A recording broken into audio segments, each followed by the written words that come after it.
एसेम्बलमा actually के हुन्छ हेर्नु है त, एसेम्बलिङमा के गर्छ भने एसेम्बली एज अ प्रोसेस हेर्ने हो भने चाहिँ यसले .asm फाइल अथवा टेक्स्ट फाइल अथवा प्रोग्राम फाइललाई चाहिँ के गर्छ, यदि सिन्थेटिकल्ली करेक्ट छ भने त्यसलाई चाहिँ कहाँ कन्भर्ट गर्छ त .obj मा कन्भर्ट गर्छ।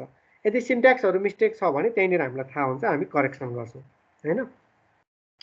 यसको काम चाहिँ के हो त भन्दाखेरि जस्तो अघि हामीले यहाँनिर प्रोग्राम गरेछौँ नि, जस्तो यो प्रोग्राममा चाहिँ जस्तो यो प्रोग्राममा हेऱ्यौँ भने मेन कोड त यो, तर यो कोडलाई हामीले अप कोडमा कन्भर्ट गर्नको लागि त हामीले ल एमओभी AX को त एउटा अप कोड होला। num1 भनेको के हो त भने num1 लाई केले रिप्लेस गर्नु पर्यो त, यो भ्यालुले रिप्लेस गर्नु पर्यो नि त हैन। num1 नै त भनेर त हेक्साडेसिमलमा गएन नि त, हेक्स कोडमा गएन नि त, त्यही भएर num1 लाई यो भ्यालुले रिप्लेस गर्नु पर्यो हैन, num2 लाई यो भ्यालुले रिप्लेस गर्नु पर्यो। यसरी चाहिँ भेरिएबलको टर्महरूलाई चाहिँ के गर्ने त, भेरिएबलको टर्महरूलाई अथवा भनौँ अफसेट एड्रेसहरूलाई चाहिँ क्याल्कुलेट गर्ने कामहरू, अनि त्यसपछि गएर लेबलहरूलाई चाहिँ एड्रेसले रिप्लेस गर्ने कामहरू भयो, भेरिएबलहरूलाई डाटाले रिप्लेस गर्ने कामहरू भयो। यो कामहरू चाहिँ के गर्छ भन्दाखेरि एसेम्बलिङ पार्टमा हुन्छ है। अनि एसेम्बलिङ सकिसकेपछि चाहिँ बन्ने फाइल भनेको .obj फाइल हो। यसमा .lst फाइल र .crs फाइल भने चाहिँ अप्सनल हो, बन्न पनि सक्छ नबन्न पनि सक्छ, हामीलाई चाहिने भने .obj फाइल है। अनि यदि सिन्ट्याक्स इररहरू छ भने त्यसको बारेमा जानकारी दिन्छ हैन, एसेम्बल गर्दाखेरि यो सिन्ट्याक्स इरर छ भनेर हैन। अनि इच इन्स्ट्रक्सनलाई चाहिँ के गर्छ भन्दाखेरि एज अ आस्की क्यारेक्टरको रूपमा रिड गर्छ, अनि त्यसलाई चाहिँ मेसिन कोड भनेको अप कोड अथवा अपऱ्यान्डमा कन्भर्ट गर्छ, यो एसेम्बलिङमा भयो। अनि एसेम्बलिङ भनेको दुई टाइपको हुन्छ, एउटा भनेको ओन पास एसेम्बलर भनेर भन्छ, अर्को भनेको टु पास एसेम्बलर भनेर भन्छ। ओन पास एसेम्बलर भनेको चाहिँ एकचोटि सुरु गरेर अब एउटा पछि अर्को अर्को पछि अर्को गरेर इच एन्ड एभ्री काम चाहिँ सकाउँदै जाने, लास्टसम्म पुगेर सक्यो, कन्भर्ट गरेर सक्यो हैन।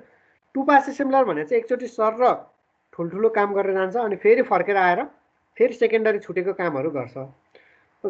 जस्तो मानौ इक्जाम्पलको लागि यदि हामीले कोड गरेछौँ हैन, यहाँनिर एमओभी समथिङ हैन, अहिलेकै कोडमा गएँ म, यो गरेछौँ भने नर्मल यो चाहिँ कोड वान टाइम पास गर्दाखेरि काम हुन्छ, सकिन्छ हैन, त्यसलाई केही प्रब्लम छैन। जस्तो हामीले लेभलहरू गरेछौँ हैन, जस्तो यहाँनिर लुप अप गरेछौँ हैन, अनि यहाँनिर अप भनेको चाहिँ माथि छ भने यो यहाँनिरबाट आउँदाखेरि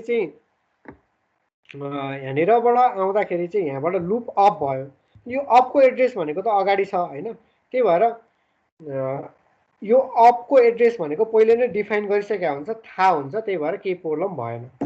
यदि तिमीले चाहिँ अब जम्प यहाँनिर डाउन गरेछौ हैन, जम्प डाउन गरेछौ, यहाँनिर डाउन गरेछौ भने यो रन हुने बेलामा जम्पको इन्स्ट्रक्सन त अप कोडमा कन्भर्ट गर्ला, डाउनको एड्रेस कति हो भनेर त यो हेर्नलाई यो एसेम्बलर पुगिसकेको छैन नि त, यहाँनिर पुगेको छैन भने चाहिँ यो डाउनको ठाउँमा त यसले एड्रेसले रिप्लेस गर्न पाएन नि त।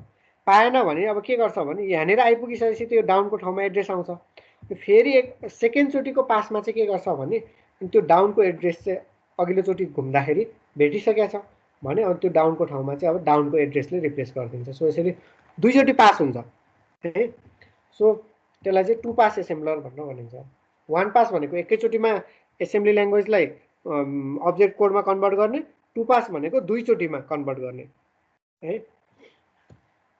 यो भयो एसेम्बलिङको पार्ट। अब लिङ्किङ भनेर चाहिँ .objective फाइललाई .obj फाइललाई .exe executable फाइलमा convert गर्ने, त्यो भने एक्ज्याक्ट मेसिन कोड। अब जति कामहरू चाहिँ त्यो एसेम्बलिङ गर्दा बाँकी रहेको हुन्छ नि, त्यो बाँकी कामहरू चाहिँ यहाँ सक्ने हो। सो कुनै एड्रेसिङहरू गर्नलाई बाँकी छ, जस्तो लेभलको ठाउँमा एड्रेसहरू गर्न, जस्तो वान पास एसेम्बलर थियो अनि त्यो लेभलको एड्रेस पत्ता लागेन भने फेरि यो त्यो लिङ्किङमा आएर चाहिँ गर्छ हैन। केही भेरिएबलहरू छुट्याउनु पर्ने थियो अथवा कम्बाइन गर्नुपर्ने थियो, डिफ्रेन्ट अब्जेक्ट फाइलहरूलाई कम्बाइन गर्नु पर्यो हैन, स्प्लिट गर्नु पर्यो, यस्तो कुराहरू सबै के हुन्छ लिङ्किङमा हुन्छ। सो दुईवटा अब्जेक्ट फाइल छ छुट्टा छुट्टै, त्यसलाई कम्बाइन गरेर एउटै एक्जिक्युटेबल फाइल बनाउनु पर्यो भने पनि लिङ्किङमा हुन्छ है। सो बाँकी रहेको केही कामहरू भनेको लिङ्किङमा हुने भयो। लिङ्किङले चाहिँ अब्जेक्टिभ फाइललाई .exe फाइलमा कन्भर्ट गर्ने भयो। त्यो कन्भर्ट गर्ने बेलामा लाइब्रेरी फाइल म्यापिङ फाइलहरू भनेको .lib .map फाइलहरू पनि जेनेरेट हुनसक्छ, तर दिज आर अप्सनल, नहुन पनि सक्छ। तर .exe फाइल चाहिँ हुनै पर्यो, क्रिएट हुनै पर्यो। .exe फाइल क्रिएट भइसकेपछि चाहिँ अनि बल्ल के गर्ने भन्दाखेरि त्यो .exe फाइललाई लोड गर्ने प्रोग्राम मेमोरीमा हैन, प्रोग्राम मेमोरीमा लोड गर्ने, अनि बल्ल त्यो प्रोग्राम मेमोरीमा भएको अपकोड अथवा भनौँ हेक्स कोडहरूलाई एक्जिक्युट गर्ने माइक्रोप्रोसेसरले है। सो त्यो काम चाहिँ के हुने भयो त अब एक्जिक्युटिङमा हुने भयो, लोडिङ होइन एक्जिक्युटिङ है। सो अब मेन सिम्पली हेर्दाखेरि सुरुमा स्याम्पल प्रोग्राम हुन्छ, त्यसलाई एसेम्बलिङ गरेपछि अब्जेक्ट प्रोग्राम बन्छ, लिङ्किङ भनेपछि एक्जिक्युटेबल प्रोग्राम बन्छ, एक्जिक्युटेबल प्रोग्रामलाई एक्जिक्युट गरेपछि रिजल्ट आउँछ। त्यो भनेको प्रोसेस भयो। सो त्यो ब्लक डायग्राम, यो जुन फ्लो डायग्राम र अनि यो कुन के अरे एसेम्बलिङमा के हुन्छ, लिङ्किङमा के हुन्छ, एक्जिक्युटिभमा के हुन्छ भनेर थोरै लेख्न सक्यो भने भइहाल्यो है। यो चाहिँ सोधिरहेको क्वेसनहरू हो, यो चाहिँ धेरै जसो सोधिरहेको क्वेसन हो होइन। यो कुरा थाहा हुनु पर्यो है त। लिङ्किङ भने ल आज यति नै पढाएँ मैले होइन। अझै यसको थ्योरीलाई एउटा क्लास लाग्छ। के क्वेसनहरू छ भने सोध्नु त।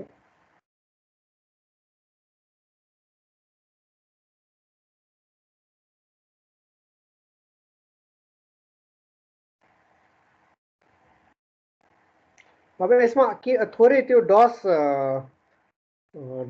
फङ्सन र बायस फङ्सनको थोरै कुराहरू बाँकी छ थ्योरीमा होइन।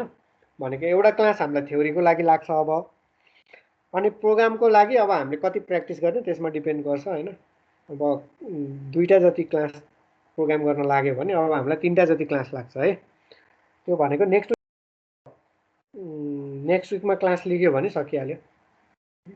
अब यदि तिमीहरू चाँडै सकाउँछौ भने तिमीहरूले एक्स्ट्रा क्लास अब 3 बजे अगाडि चाहिँ मेरो मिल्दैन होइन। 3 बजे पछाडि पढौँ भन्यो भने म पढाइदिन्छु होइन।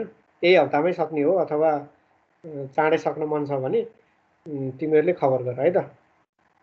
नत्र भने हाम्रो रेगुलर टाइम छँदैछ, 22-23 गते नै छ क्यारे, सोमबार मङ्गलबारै हो। रेगुलर टाइममै लिँदा पनि हुन्छ, केही फरक परेन। अनि यो हाम्रो इक्जाम चाहिँ मैले पर्सि बिहिबार भनेको छु नि, फेरि याद होला नि, अस्ति फिक्स भएको हो नि। बिहिबारको क्लासमा च्याप्टर कुन च्याप्टर रे? च्याप्टर 4 र च्याप्टर 6 होइन त? च्याप्टर 4 र च्याप्टर 6 है। त्योभन्दा पछि इक्जाम लिनु भ्याइन चाहिँ भ्याइँदैन। यो इक्जाम राम्रोसँग पछि पनि इक्जाम हुन्छ होला नि सर? पछि पनि लिनु त लिने हो होइन। अब तर अब पछिको अब के हुन्छ ठेगान छैन। यो इक्जाम राम्रोसँग देऊ न पहिला है। पछि भयो भने यो च्याप्टर कुनको बाँकी हुन्छ त्यति च्याप्टरको मात्रै लिने हो। पछि पनि अनलाइनै हो सर? किनभने अब अहिले नै इन्टरनल मार्क्स हाल्ने भने होइन। त्यो भएपछि थ्योरीको इन्टरनल मार्क्स त हाल्नु परिहाल्यो। त्यसको लागि अब यो 8086 को र अनि च्याप्टर 5 को बाँकी रहन्छ। 2टा च्याप्टरको मङ्सिरको लास्टतिर लिउँला, कोर्स सकिसकेपछि। कोर्स सकेपछि अरू एसेसमेन्ट सकेपछि लिगे नि भयो। अब त्यो भ्याएन यदि भने पनि यो इक्जाम त राम्रोसँग देऊ न है।